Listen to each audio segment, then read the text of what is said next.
Hola, hoy día quiero hablar de violencia intrafamiliar y de por qué a las mujeres que sufren violencia les cuesta tanto hacer denuncias o por qué se retractan tanto de las denuncias. Para explicar eso hay que explicar una serie de situaciones y también explicar cómo funciona la violencia intrafamiliar. Lo primero es entender que una situación de violencia de pareja, de violencia hacia la mujer, parte siempre de una relación amorosa real, en que una mujer se enamoró de ese hombre. En general, las situaciones de violencia parten en una situación en la que se genera una dependencia emocional muy grande. Por ejemplo, estamos pasando por un momento difícil o tenemos un estilo o una forma de ser más dependiente y aparece un hombre en nuestra vida que promete solucionar todo. Las primeras formas de control en general se van a dar como formas de afecto. Avísame por favor cuando llegues y a qué hora te vas, no te preocupes, yo te voy a buscar a todas partes, no es necesario que eso lo hagas tú, lo podemos ver juntos, yo te acompaño al doctor, qué sé yo. La segunda etapa en general empieza a ser el aislar a la víctima de sus redes. Por eso yo siempre insisto tanto con que nunca se alejen de las amigas y también a las amigas que sospechan que una amiga está viviendo situaciones de violencia, que traten de mantenerse cerca pese a todo, ¿ya? El proceso de aislamiento de parte de un agresor va a siempre ser como, no sé, oye, deja de escuchar a tu mamá, que tu mamá siempre te tira para abajo, ¿por qué te juntas tanto con esa amiga que al final te lleva a carretear y qué sé yo? Y eso va a ir increciendo, ¿cierto? Va a ir aumentando en el tiempo. El aumento va a llegar en algún momento a ser ya una agresión, a decir, por ejemplo, no quiero que te juntes con una amiga, no quiero que te juntes con nadie, esa amiga te aleja de mí, pueden empezar a aparecer ese tipo de situaciones. Pero hay que entender que todas estas críticas y todo este proceso de violencia, primero va apareciendo de una manera muy lenta y segundo viene de parte de una persona que queremos, que amamos, que es alguien que nuestra red principal de apoyo, a veces no solamente afectivo, sino que también económico. Entonces, es una persona que empezamos a escuchar como nuestro referente de vida, alguien que nos ha demostrado que nos cuida y que además que cada vez que comete un error, después va a generar un arrepentimiento, ¿ya? Y eso es lo que se llama el ciclo de la violencia, que es más o menos así. Tenemos un agresor que va a generar una situación de violencia suave, X, por ejemplo, un grito, un empujón, ¿ya? Un insulto. Después va a pedir disculpas, va a prometer cambiar, va a decir que nunca más lo va a hacer.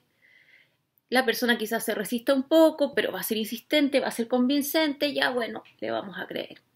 Le vamos a creer, van a estar un rato en lo que se llama luna de miel, un momento en que todo funciona bien a nivel de relación, y poco a poco van a empezar de nuevo las críticas, las situaciones, aislarse de la gente, qué sé yo, criticar, hasta que de nuevo viene una explosión de violencia.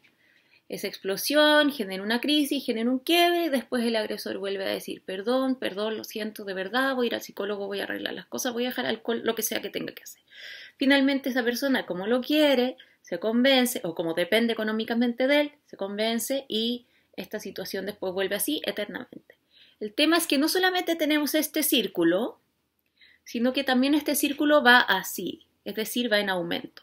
Si la primera situación de violencia seguramente fue un insulto, la segunda va a ser un empujón, la tercera va a ser ya una amenaza y podemos llegar así hasta la muerte. ¿Por qué explico este círculo, este proceso circular? Porque cuando nosotros le pedimos a una víctima de violencia que denuncie a su agresor, le estamos pidiendo algo muy difícil. Le estamos pidiendo primero que genere una ruptura a nivel emocional, que denuncie a alguien que quiere, porque lo queramos o no, quiera a esta persona. Segundo, le estamos pidiendo a esta persona que se mantenga firme, pese a que esta persona que quiere le está prometiendo cambiar. ¿Por qué no le voy a creer que va a cambiar? Si en algunos casos cambian, si estamos llenos de películas románticas que muestran cómo estos hombres pueden cambiar. Entonces, es difícil. Se pone la denuncia, llega el agresor, va a hacer todo un trabajo espectacular de, de amor y de expresión para hacernos dudar nuevamente. Y lo otro importante que hay que comprender en esto es que el agresor, tampoco hay que imaginarnos un agresor caricaturizado, ¿ya? El agresor puede ser alguien muy amoroso. El agresor va a contener en su personalidad este lado agresor y este lado amoroso. Y todo eso es el agresor. Es decir, no vamos a tener un agresor, no nos imaginemos un tipo pesado, machista con una escopeta. Imaginémonos a cualquier persona que nosotros hemos querido en la vida. Esos son los tipos de agresores que aparecen y existen. Los agresores son hombres comunes, corrientes, y a veces son hombres que no han cometido antes actos de violencia y que en ese vínculo sí lo están cometiendo. Entonces nunca va a haber una caracterización específica de un agresor. Solamente podemos observar cómo van en aumento estas dinámicas de control. Entonces la víctima pone la denuncia. El agresor le empieza a pedir perdón. Se da cuenta de que si se va de la casa no tiene trabajo. En pandemia, por ejemplo, no tiene dónde dejar los hijos porque no hay colegio. No tiene otras redes de apoyo. Se quedó aislada. Muchas amigas se alejaron, su familia se alejó. No tiene plata. No puede mantener a su hijo y vivir. Además tiene esta dependencia emocional y además puede tener otro tipo de dependencia. Y nosotros, ¿qué le decimos? Oye, pero ¿cómo sigues ahí? ¿Por qué pusiste la denuncia y después te retractaste? Nos empieza a generar rabia, que por qué no ha hecho lo que tiene que hacer. Pero resulta que no hay ningún respaldo del sistema para que efectivamente esa víctima se pueda ir. Está en las casas de acogida, sí. Una víctima si denuncia puede irse a una casa de acogida. Pero sinceramente, ¿quién se iría a una casa de acogida? Yo no me iría a una casa de acogida. Y lo voy a decir así abiertamente. Es un espacio complejo, es un espacio en el que tienes que convivir con gente que a veces no le va a hacer bien a tus hijos, pueden entrar solamente niños hasta 12 años, además, entonces si tienes un hijo de 13, ya tienes que buscar otro lugar donde dejarlo, y todo empieza a ser como una gran responsabilidad que empieza a caer sobre nosotras, en la que en verdad nos sentimos solas, sin contar que la violencia intrafamiliar genera daño emocional. Es decir, que todo esto que vamos a estar viviendo, lo vamos a estar viviendo en un momento crítico, en que todo nos afecta, en que nos ponemos a llorar, en que nos sentimos mal. Entonces, es un espacio de dejar sola muy grande y muy complejo. Entonces, ¿qué les puedo decir? Cuando tengan una situación de violencia intrafamiliar o sepan de una amiga que esté viviendo una situación de violencia intrafamiliar, primero que nada, no se alejen. Nunca se alejen, aunque les dé rabia, aunque les frustre, aunque digan, pero ¿cómo sigue volviendo con este gallo? No importa, no se alejen. Eso es lo principal, porque tenemos que asegurar y aseverar una red. Siempre. Tiene que haber una red de apoyo en todos estos casos. Lo segundo es que si la persona tomó la decisión de poner una denuncia, hay que felicitarla, hay que apoyarla con todo lo posible, con todas las redes posibles, y si después se retracta, bueno, se retractó, ojalá que vuelva a hacer la denuncia, ojalá volver a estar ahí de nuevo las veces que necesite para darse cuenta, porque es un proceso lento, porque no se trata solamente de decir, fuera el agresor, se trata de romper una relación de amor con alguien, que sabemos que no es fácil. Entonces necesita mucho apoyo y mucha comprensión. A veces cuando nosotras nos ponemos a criticar demasiado a nuestra amiga, a criticar demasiado a su pareja, lo único que logramos es que esta mujer, esta amiga, nos deje de contar lo que está viviendo y se aísle más aún. Entonces, eso es súper importante cuando tenemos una situación de violencia.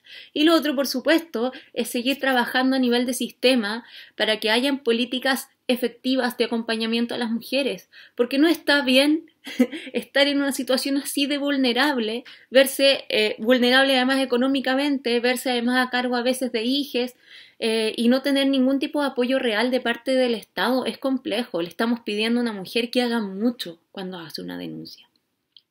Así que eso les quería comentar hoy día. No es muy técnica mi explicación, pero es desde la vivencia, no personal por suerte, pero sí yo he trabajado mucho con violencia intrafamiliar y he visto, claro, muchos casos en que vuelven con el agresor porque no tienen plata a veces, ya están desilusionadas, ya están desgastadas, ya no quieren más, ya no creen en la luna de miel ni nada, pero no tienen plata para vivir solas, no tienen redes de apoyo para hacerlo solas. O no sé, situaciones también en que el agresor a veces realmente cambia un tiempo. y hasta una como terapeuta dice, chuta, quizás en verdad esta es una excepción y está cambiando, bueno, y después pasa un tiempo y hay un retroceso. Entonces es complejo, no juzguemos cuando las mujeres denuncian y después se retractan, sino que tratemos de apoyar, tratemos de ser súper comprensivas siempre cuando nos llega una denuncia de violencia. Eso.